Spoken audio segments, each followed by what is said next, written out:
I think women are both powerful, loving, magical, the way that we look out for and take care of not just each other, but Mm-hmm. everyone, right? And Black women in particular, just Black and brown women, that sisterhood.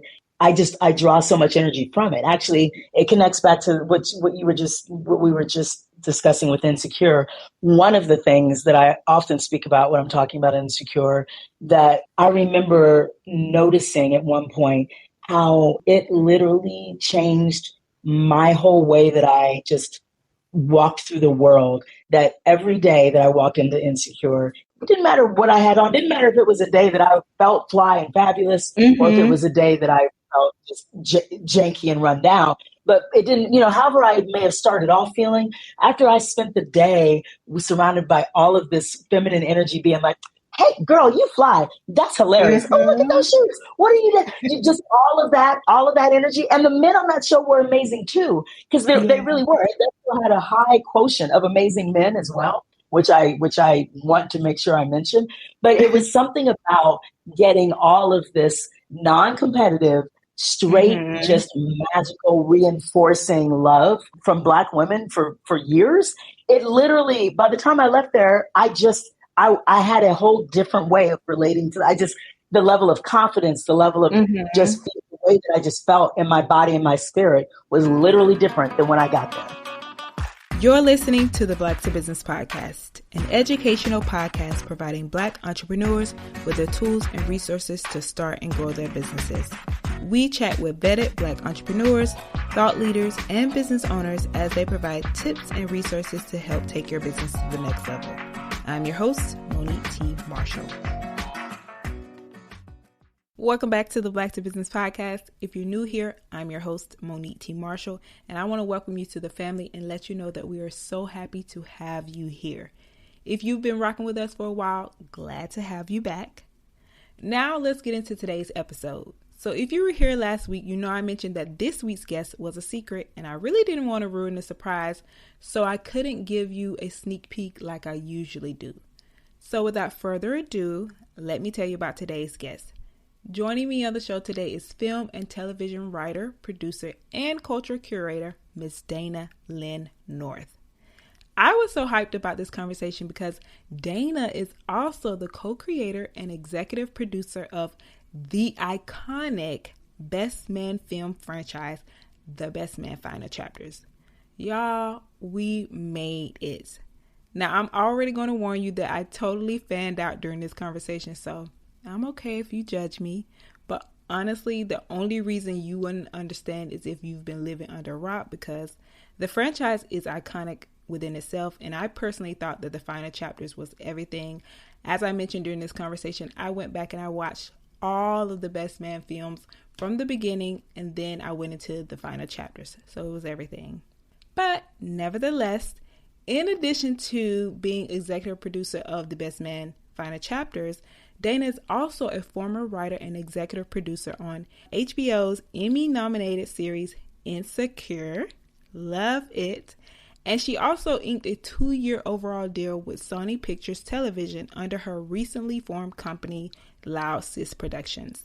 So today we're going to talk about her journey as a producer and some of the things that she's doing at Loud Sis Productions.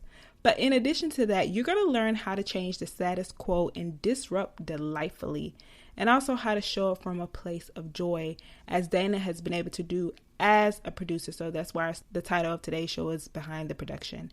And we're also going to talk about how Black women can leverage relationships in their circles, because it is Women's History Month.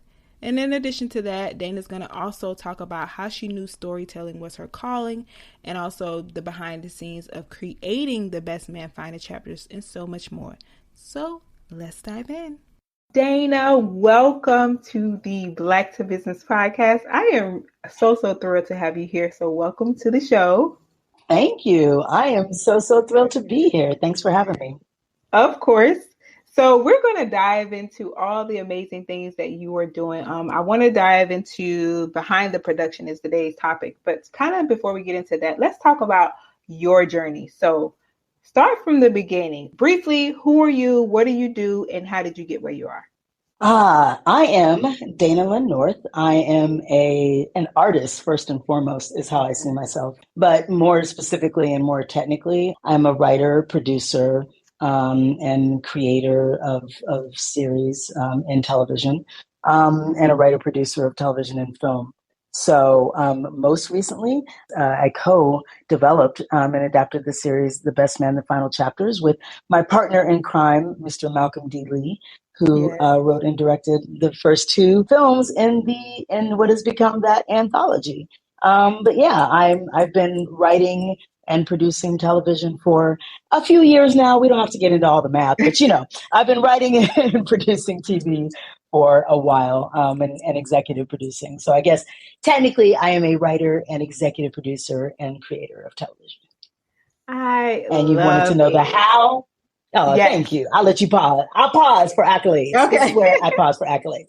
I'm teasing. Yes. But thank you. I was like, I'm so glad that you were here because one, we're going to dive into, the behind of creating and executive producing of The Best Man. I literally rewatched all of it so that I can get into this final chapter. So I want to know all the tea behind that.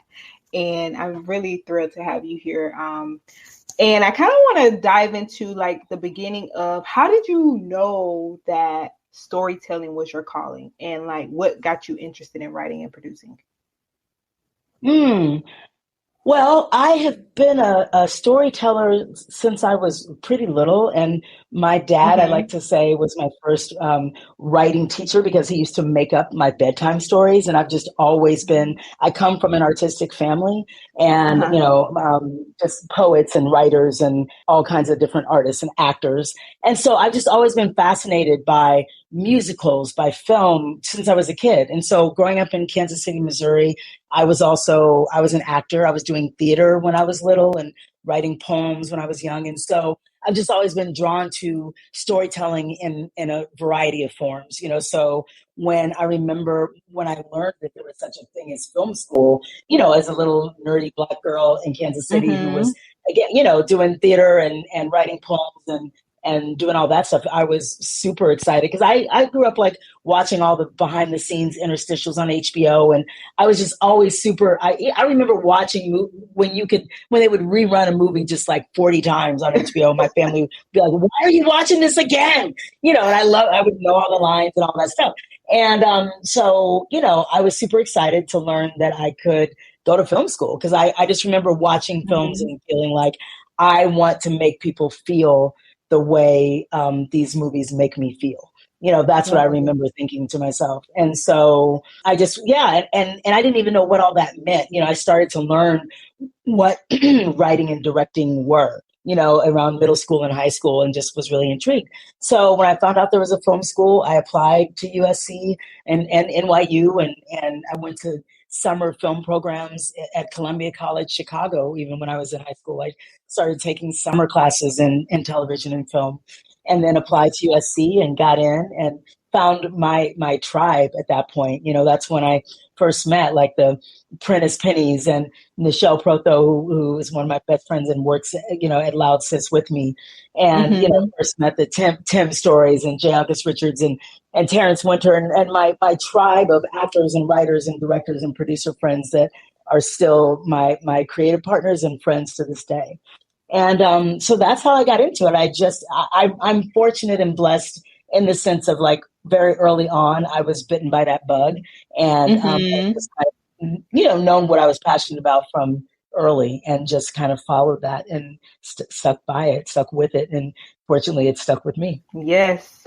And I love that because one of the things I also like about you is like you describe yourself as the delightful disruptor of the status quo. So I love that because in what ways are you disrupting like delightfully, would you say? Thank you for asking. For me, I realized recently, not that long ago, that, the idea of activism and social impact at a time like now, those things don't always have to be heavy. I remember thinking to myself that I just, how can I make a difference? How can I disrupt? How can I start to build my own table with Loud Sis Productions. And, after working for years in the industry and having amazing mentors and women who taught me and took me under their wing and showed me what it meant to, to be a producer in television along with being a writer. I had women who were so impactful in my life. And as I've been wanting to do the same thing and have started to do the same thing and disrupt, what it means to be able to be a creative of color and shift the narrative and tell underdog stories. And that can look like so many different things. But for me, my artistic identity as Dayna Lynne North and with Loud Sis Productions is about centering stories that don't tend to be centered, whether it's about big girls or Black girls or someone who is disabled or whatever those stories might be, centering stories that have not typically been centered, right, in film and television and all types of media. So centering those stories, but having fun while doing it with humor, because life to me is always a mixture of comedy and tragedy, right? Life is a dramedy to me. My life certainly is. And so I've always had fun writing dramedy and bringing that humor to just everything I do. And I've always enjoyed just being, I like to think of myself as a delight. Not everyone thinks of me as a delight all the time, but I think of myself as a delight. And so what does that mean? That means you might check someone, like just recently when I was traveling, if someone, does something that might be whatever that microaggression might be, you can check someone with humor. Yeah. You can point out how somebody could have said something differently. You can do that with love and humor. It doesn't have to always be. And there's a better chance of somebody hearing and understanding the point you're trying to make when you do it with love and humor. So for me, the idea of delightful disruption is in my day to day, in the conversations that you may be having. And it's also, I try to bring that to art. So it just, whatever story I'm telling, I just think I'm not interested in preaching to people. I'm interested definitely in bringing new perspectives, but doing it with humor and with love and having fun. So that's what I mean by delightful disruption. That's so amazing. And I love the fact that you said how it's like your activism and how it doesn't have to be heavy, because I think that even for me with Black to Business, it's like I thought it had to be a certain way. I had to present myself a certain way to seem like I'm rooting for my community. I'm being active in my community, activist in my community. So I love that you said it doesn't always have to be heavy. And then also that delightful when you're checking someone. So good. Yeah, thank you. I just, and for me, again, those were, in the last 5 years, in the last, in these pandemic times, in this pandemic revolution that we've been going through, right? Like it, just thinking to myself, how do I want to contribute? What do I want to say? And thinking, but also while protecting my spirit, while, just, and again, in the day-to-day walk, right? How do I want to show up? And I want to show up from a place of joy. And I want to make change from a place of joy, So that's for me what delightful disruption means. Like, I think I feel like it can be easy to forget that that disruption and activism and all those things, they don't always have to be a heavy load all the time. When I grew up, it was the word activism for me used to be associated with just marching and signs and heaviness and death and all of that. And it doesn't, there are more ways into those missions and into those conversations. And again, it was a learning curve for me. And so that's what I try to bring. Well, you definitely brought joy with after COVID and in this new revelation with, executive producing The Best Man. Let's get into this final chapter and the work that you're doing. So as I mentioned, I watched from the beginning because I kind of had forgot what happened, but I was like, okay, I got to follow this. And when I tell you the beauty of this production, this project, just like I felt good about Black people overall, but again, and just the love. So you all did a fantastic job. And I want to talk about you're welcome. I loved it. How this came about and kind of what went into bringing this project to life. Well, Malcolm Lee approached me a couple of years ago now, man, right? It goes back to, a few years ago, right? I think he had known that he wanted to do some kind of third installment, right, to the iconic Best Man franchise, right? There was the Best Man film, which came out in 99, and then the Best Man Holiday came out in 2014. And once he, decided that he wanted to go the series route as opposed to doing a third feature, I was super excited when he approached me about adapting, the series, adapting the film to series for the final installment in the franchise. And so, and he knew that he wanted, which I appreciated. I think he knew he wanted to partner with a woman to adapt the series, which was wise. And as I've said, and as Malcolm would say, like when he first wrote the Best Man, he wanted to do a romantic comedy kind of from a male perspective, right? Because during a time of Waiting to Exhale and Love Jones and all these, and the rom-com tends to be a very female-centered space, and so he absolutely did that with the Best Man, and women loved it as much as men. And I told him, like, my whole college crew, like, we all loved it. We saw ourselves reflected in it. I came from a very close-knit college group, so what I was excited about in joining him for adapting it to series was to really, to capture that energy. Like, I think we all felt like the films felt like a love letter, right, to Black culture, to that, especially that group of friends where, you've got the messy one, you've got the loud one, you've got the, you just got, right, you all those things where the messy one often doesn't know they're the messy one, right? You just, all that kind of stuff. And so it was so exciting to think about capturing that. But I also was excited, coming back to the idea of delightful disruption, I was also excited about,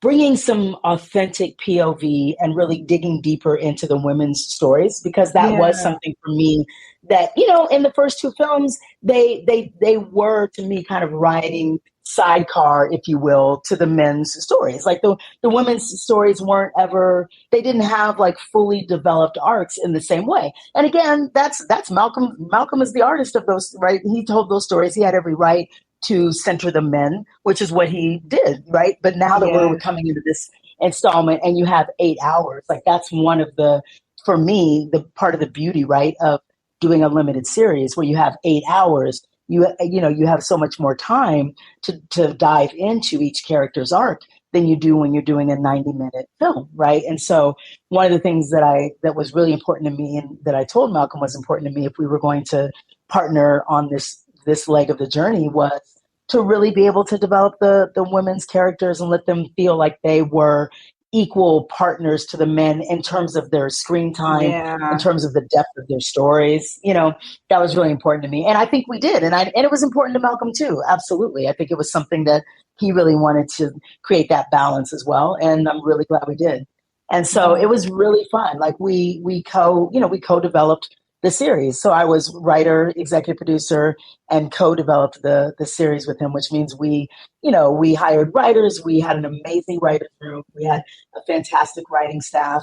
6, 7 writers joined us for we spent the first part of the process was really developing these arcs and these stories, right? And figuring out, when you catch up to this group 20 years after the first film, 20 something years, where are they, right? Like, what's going on with them? What's going on with their stories? So we arced out all of that, and that was the process in the room.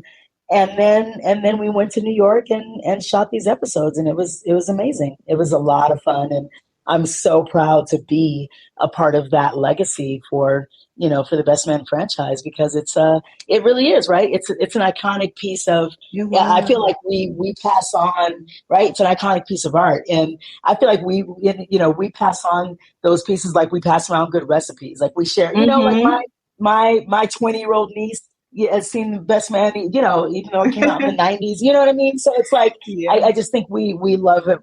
She's older than 20, but you know what I'm saying? We pass them on. So yeah.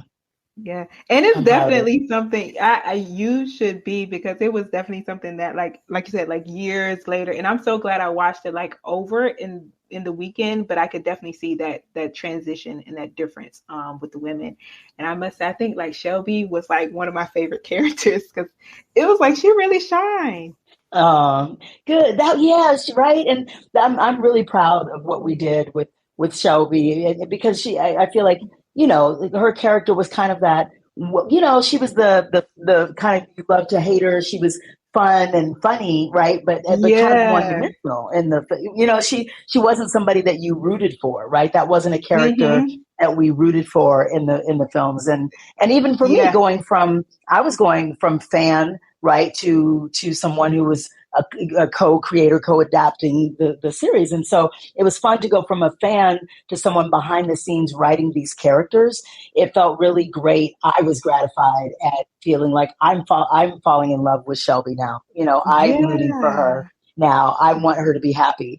And, you know, I don't think we as audience were invested in her happiness before. And it felt good to Yes. be invested in her happiness. Yeah. Yeah. It was an emotional roller coaster for sure. For sure. I love that. I'm glad. Thank you. That's wonderful to hear. And I'm glad she was that was a favorite for you as well. That's great to hear. Yeah. And so does this mean that the final chapters is the final chapter? Like there's no more, or like everybody was, I feel like you all have to bring it back. Like, is there ever a possibility? Well, first of all, thank you for, I'm glad to hear that we did our job well, and well enough that people are wanting more. It genuinely is great to hear that. It is the final chapters. We really did mean the final chapters. Like, I think, you know, here's the thing. It's important to leave a party before people are asking you to leave the party, right? You want to go home when, you know what I mean? And that really is one of the hard things, and a thing that is, it's a tricky thing to nail, but I think it's an important thing to do, when you are writing these kind of shows. That's the irony, is you do want to leave people wanting more, right? If we stay around and keep coming back until people are like, well, they should have come back. Because think about it, right? If you come back and you do it more, then people are going to be like, oh, well, they should have just done that one, because then they did it again, and then they really didn't have that much to say. You know what I'm saying? It's like, people think they want more, but it's because, you know, hopefully it's because we did our jobs well and left people feeling good about these characters and about the stories we told, right? So it's that fine, you got to find that fine line of, like, you know, leaving feeling satisfied and hopefully wanting a little bit more. And that actually is the best place to go out. And you know what I mean? It's a hard thing, but it is. Yeah. I think I get it. I get it. I'm not going to say I'm happy with it, but I get it. However, I think that also the thing is, like, usually, like you said, I think people get it wrong. But you all, like, that was it's been a long time since I've seen somebody get it right. And you all definitely got it right. Like, so it was, you know, it's like sometimes people come back and it's like, you just messed it up, like you said. But y'all did not mess it up. So we'll take it. We'll take it. Oh, thank you. Thank you for that. That means a lot. It really does. Thank you. Yeah.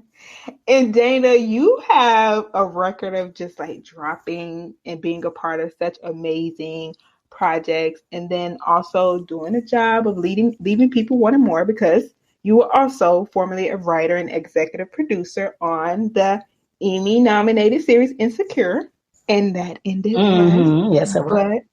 But I want to talk about also like your experience on that and like kind of how that happened. That was amazing. That I had an incredible experience on Insecure. It was a life-changing project. And I'm so, I mean, I think for many of us, but it was a life-changing experience for me working on that show with all of those amazing artists, and working with a friend, Prentice Penny, who was Issa's, you know, partner and showrunning partner on Insecure, you know, is a friend from college. Issa is all of the phenom and force that everyone believes her to be. She is all of that and more. She is such an incredible, you know, I mean, I can't say any more than we already know.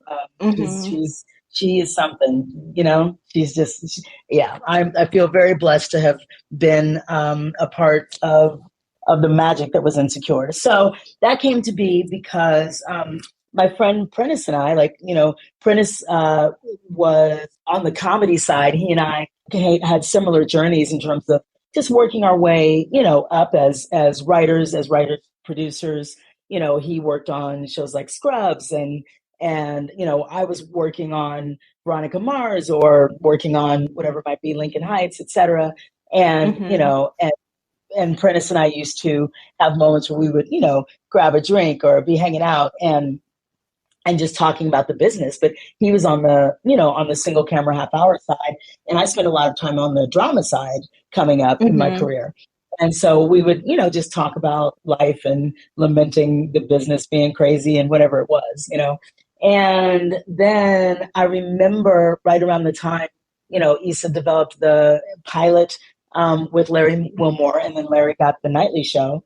And Issa and I had met and run into each other. I had actually moderated a panel that Issa was on at the African American Museum down by USD. And so she and I met around the time that Prentice was taking over for Larry, and they were shooting the pilot and all of that. And so, Prentice and I were talking about how all that was going. And then I remember when he reached out to see if I, once the pilot got picked up at HBO, to see if I wanted to join them, on the first season. And I was so geeked, so hyped, so trying to take that beat, when someone reaches out to you. I remember he sent me a text. It was right around, I don't know if it was around I think the time of the Emmys, maybe it was right around the time of the Emmys that year in 2015 or whatever it was. And I was just trying to take a beat, walk around my house and just find that what's that amount of time to reply to a text that doesn't seem too thirsty. I'm like, okay, I'm gonna give it a minute. I'm gonna pace around one more time so it doesn't feel like I'm yes, I was so geeked and so excited, and it was amazing. I was there for the first 3 seasons. We had so much fun. I think that the fun and the love and the so much that is just more than I can even, begin to articulate. But I think a lot of that intangible energy translated. I think a lot of what people, it was just such a group of incredibly hilarious, talented writers that and actors that were, I think, all of that chemistry. Issa and Prentice did an amazing job of casting not just the show, but the hiring process for the writers' room is a casting process as well. That's really its own type of casting. The chemistry and the balance of writers that have worked in drama, writers that have worked in comedy, writers with different types of backgrounds and different types of personalities, right? And just the blend, the eclectic, beautiful, magical, quirky, funny blend of people that you put in a room, all of that, right, ends up translating. And then Issa, her magic at taking all of that and all of the gems and all of the magic and beauty and funny that you get in a room, but then, and drawing on that, but then also her voice, right? And then putting all of that through the amazing filter that is her comedic voice, and so all of that, I think really showed up on screen in a really powerful way, in a lightning in a bottle sort of way that I feel very blessed to have been a part of. It was really fun to be, a producer and eventually an executive producer on that show. Was quite an honor and quite fun. Yeah, well done. It was well done too. I wanted more, but I get it. I can't say we want more, but I get it. You can, but I think it had it's a similar instinct, right? It's a similar knowing. It's more that, where you, again, right, you it's important, I think, to leave something and leave an audience before the audience is asking you to leave. You always, that show, right, will have it'll hold a different space in our collective hearts than it would have if you're still watching it past the point when you want to be watching it, right? It is better to have those fond memories. I know it's a hard thing, but it is better. Yeah. And one of the things I really loved about, researching and preparing for today and just looking at all the things that you've done, one of the things I loved is I was looking at one of your interviews and I could just tell you're a girl's girl. You love the sisterhood and I love that it just translates. And one of the things this Yeah. episode will launch during Women's History Month, and I think it's important for people to also know about experience and being a part of that energy and the importance of like just being in spaces where Black women really, we support each other. We're working together. Like, touch on the importance of that. I would love for you to talk about like your experience and how it's so important for us to do that and support one another, but also work together. Yes, absolutely. And you are absolutely right about I definitely consider myself a girl's girl, a woman's Mm-hmm. woman, a Mm-hmm. sister's sister, right? I mean, and again, it's for me, it's also as someone who I mentioned before, I feel I've been blessed to be the beneficiary of amazing mentors, Mm-hmm. and who are now friends. And it's something, but it's beyond just that. I guess I get such an energy, right? Mm-hmm. I get such an energy from the women in my life. There's just such a magic. I mean, Yeah. we're just it's like it's become a cliche, but I think it has for a reason. I think it's finally been noticed that energy is. Like I was actually sitting don't worry, this is going to seem like I'm going around the block, but I'm coming back to it's all under the umbrella of what you asked. So Okay. I think women are both, right? Powerful, loving, magical, the way that we look out for and take care of not just each other, but Mm-hmm. everyone, Mm-hmm. right? And Black women in particular, just Black and brown women, that sisterhood is such I draw so much energy from it. Actually, it connects back to what we were just discussing with Insecure. One of the things that I often speak about when I'm talking about Insecure, that I remember noticing at one point how it literally changed my whole way that I just walked through the world. That every day that I walked into Insecure, didn't matter what I had on, didn't matter if it was a day that I felt fly and fabulous or if it Mm-hmm. was a day that I felt just janky and run down. But it didn't, however I may have started off feeling, after I spent the day surrounded by all of this feminine energy being like, hey, girl, you fly. That's hilarious. Oh, look at Mm-hmm. those shoes. What are you doing? Just all of that energy. And the men on that show were amazing too, because they Yeah. really were. They still had a high quotient of amazing men as well, which I want to make sure I mention. But it was something about getting all of this non-competitive, straight, Mm-hmm. just magical, reinforcing love from Black women for years. It literally, by the time I left there, I had a whole different way of relating to the level of confidence, the level of Mm-hmm. just the way that I just felt in my body and my spirit was literally different than when I got there. And I remember noticing that after I left and just literally feeling changed in how I moved through the world. You know what I mean? That is a powerful thing that I'm not exaggerating. And yeah. And so I think it's just the recognition of that. Like I started calling I started using the company name Loud Sis when I was in college. Like I just needed Mm-hmm. something, when I was making short films and I knew that I needed some sort of like company tag. Of course I didn't have a company. I was 19 making a short film on 8mm, but I just was like, what am I going to call myself? What's my little Yeah. tag name going to be? And Loud Sis just felt right. It felt like things that I was proud to be and things that I know I am unabashedly. I'm loud and I'm a sister and I'm proud of those things. Yeah. And I still feel the same way this many years later. I am loud, I'm direct, I am who I am. I'm very what you see is what you get. And I'm very proud of the sisterhood that I come from, both literally in my family.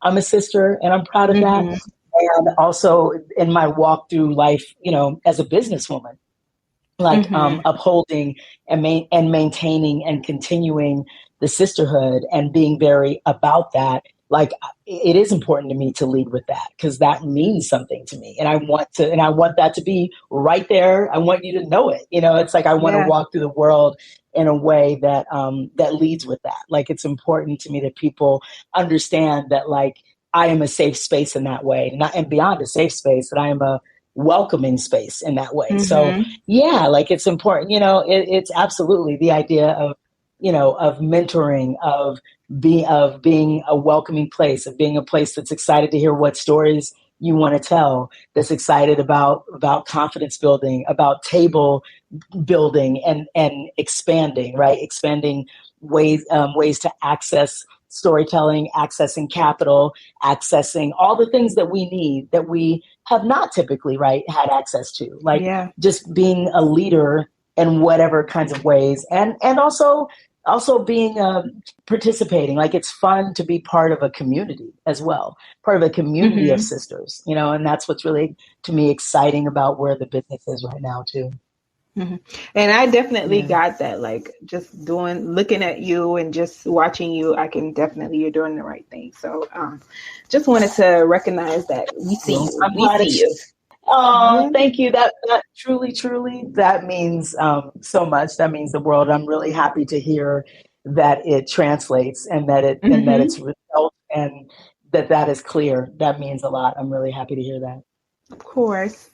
And speaking of Loud Sis Productions, and I'm so happy you said like how that came about, the name. And I also want to talk about how you all are like creating the space and expanding opportunities for Black creators and those in those underserved communities. If you could just share some of the things that you all are doing and behind the processes. Sure. So Loud Sis Productions, we are, happily, we are busy, and, as we, are celebrating, the success of Best Man, we are happily getting back to the business of Loud Sis. So, we, are a production company that is, as I mentioned, like we're, developing shows with multiple, partners. So we're working with Gabrielle Union on some things and developing a couple of projects with her, which has been really amazing. I'm adapting, I have some things in development where, as I mentioned a moment ago, like I'm working with an author, Adiva Nelson, and have something in development where I'm adapting her book, Ain't That a Mother? Just as one example, like my friend Adiva wrote an incredible memoir called Ain't That a Mother, which is about her life and journey as a mom to a daughter with cerebral palsy.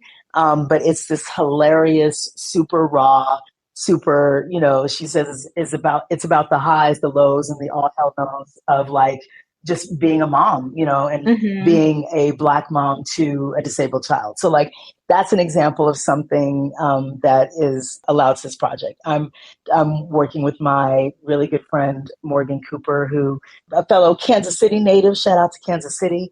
And it's fun when Loud Sis can also partner with our brothers. And so my friend Morgan, who is now Bel Air is in its second season now. And I'm so proud. We call each other like we're peacock cousins with our shows. And so he and I are developing a project that is centered in Kansas City, where we are both from. And we're really excited about that. So it's called Black Coffee. And, it's the idea of really being able to take something back home. We're really excited about developing something that we can shoot in our hometown of Kansas City. So, and I'm developing something about magical women that is set in New Orleans, like women that have psychic abilities. So I'm excited about that because, like, really leaning into, listen, as I like to say, we're all magical. I truly believe, but some a little more than others, right? So I'm really enjoying getting back to the business of Loud Sis. Yeah. And just centering, like I said, centering underdog stories, centering definitely just stories of Black and brown women of color, centering stories of love, and delightful disruption. Those are things that are important to me. And also we stay looking for interns, I will say. So I will put that out there. And we are, because we are in a place right now of a little bit of expansion and growth. So that's exciting just since this is a business podcast, we are in a place of a little bit of expansion. Yeah. Yeah. And so, we are in a time of expansion. And so that's exciting. as I mentioned, my senior VP of production and development, Nichelle Protho, who's been with me, my ride or die. We're having great conversations right now about how we want to just, what does our level up and expansion look like in these next couple of years? We're excited about that. And Adana, who's been my amazing executive assistant and is an amazing writer in her own right. And yeah, so I'm really excited about just what's next for us. We're looking at where we're going to take our first company retreat. We haven't, we were just taking like all of us were putting in our bids for, and I think I literally have everything from Hawaii to South Africa is on the board. So I don't know where our first. I know. Excited to see where our first company retreat is going to be. I'm really big. One of my big, just I guess I would say pillars for me is making sure that we, and I think this is just important. So I want to mention this on the business side is just how to make sure that your inner wellness, if you want, however you want to call that, is centered as you grow a business and as you, just for me as a business leader, and even if my business is 3 people, right? But as, as a leader in business, it's really important to me to balance everyone's, mental health and wellness, myself and anyone who's working with me, so, and I say a lot, like people may ask about breaking into the business and how do you do this and how do you get an agent and all that. But for me, making sure that your spiritual wellness and mental health and wellness are who's helping you keep that in alignment is just as important as who is your agent and manager and lawyer and all of those things. You know what I mean? I just want to stress that that's how you can maintain a career, is making sure that you're taking care of your spirit. I am so glad you shared that message, because it's, we really encourage our audience to understand that we get to decide also how we do business. And I'm so glad that you're like, okay, this is how we're going to do it. And mindset, mental health is priority. And wellness. Absolutely. Mental health exactly. Because, like mental health is one category, but I think that idea of what are you doing just in those small day-to-day ways to take care of your spirit? You know what I mean? And so just keeping in mind that, like it all matters. Like what are those just ways that you take sacred time for yourself? What are those things? And for your spirit. Yeah. So all of it. Absolutely. It's all important. And I think it all goes to how to maintain, because I think I believe there isn't enough emphasis put on how to stay balanced when you do start to have some type of success and some type of, you know what I mean? How do you keep yourself together when all that starts happening? Because it's like, yay, it's great, when some things start happening, but it's still important to keep yourself in some type of balance, even when there are jobs and things going on. That's, if anything, that's when it gets harder to maintain some balance with your spirit. So, yeah, just wanted to mention that is always important. Glad. Dayna, this has been so amazing, and so excited for what you're going to continue to do and all that you've done. People are going to want to know, how can they connect with you, find you, and support you? So please do share. Thank you. I am on the socials, Dayna Lynne North on Instagram, at Classic Dayna on Twitter. And then you can go to our website, which is loudsis.com. And you can email us there. You can reach out about opportunities there. And also Loud Sis on Instagram. So loudsis.com, you can find Loud Sis on Instagram. You can follow us there, and you can follow me at Dayna Lynne North. Perfect. And Dayna, one final question. This is not so serious business. Sure. If you were stranded on an island with 2 characters from a previous show, Soul Food, Best Man, Veronica Mars, Lincoln Heights, Single Ladies, who are you choosing? Oh my gosh. Are you serious? That is serious. That is so hard. Okay, give me a second. Give me a second. I'm thinking. I think I'm bringing Man, who am I choosing? Because the question is, am I choosing a good? This is where I bringing you into my process. Am I choosing a good time, or am I trying to get off this island? Do you know what I mean? If I'm just gonna chill and lean into it, you know what I mean? That's why I'm taking a beat. It's like if I'm trying to get off this island, then I'm probably bringing like Veronica Mars, and I'm trying to decide who my other one is. And like Molly or something like that. Maybe. You know what I mean? If I'm just trying to chill, you know, if I'm just gonna like be into it, yeah. If I'm not worried about the escape of it all, oh my God. I'm giving two answers. Can I have two answers? Can I have the chill version? Yeah, you have to. Okay. We'll allow. Oh, thank you. I appreciate it. Okay. So that was one. That's if I'm trying to escape. If I'm just like, fuck it, we on an island. Then, I feel like there's a part of me that is into like Kelly. Oh, okay, I can see that. I would choose that. Excuse me, trying to think. Yeah, right. I mean, come on. We'll smoke every leaf we can find, and then and then give me 1 second. Oh, this is hard. This is really good. You got 10 seconds. I feel like okay. All right, man. I'm gonna bring. Who's my dude? I'm trying to think of which dude energy I want. Do I want some dude energy? Give me a second. Okay. Maybe. It might be. Oh gosh. Is it gonna be? I'll say. Oh my gosh. Oh, okay. I know. I'm gonna say Kelly and Nathan. Okay. That's a good mix. You got a good mix there. Okay. So you gave us both. You were just like, I'm having a good time, or like, we're trying to get off the island. So yes, exactly. I'm not escaping. If I bring Kelly and Nathan, I'm definitely not getting off the island. But we gonna chill. We gonna chill. Yes, I love it. And then finally, what does it mean to you to be Black in business? Oh man, to be Black in business means that the sky is the limit. It means that I am magical and creative and innovative and newly free. Beautifully said.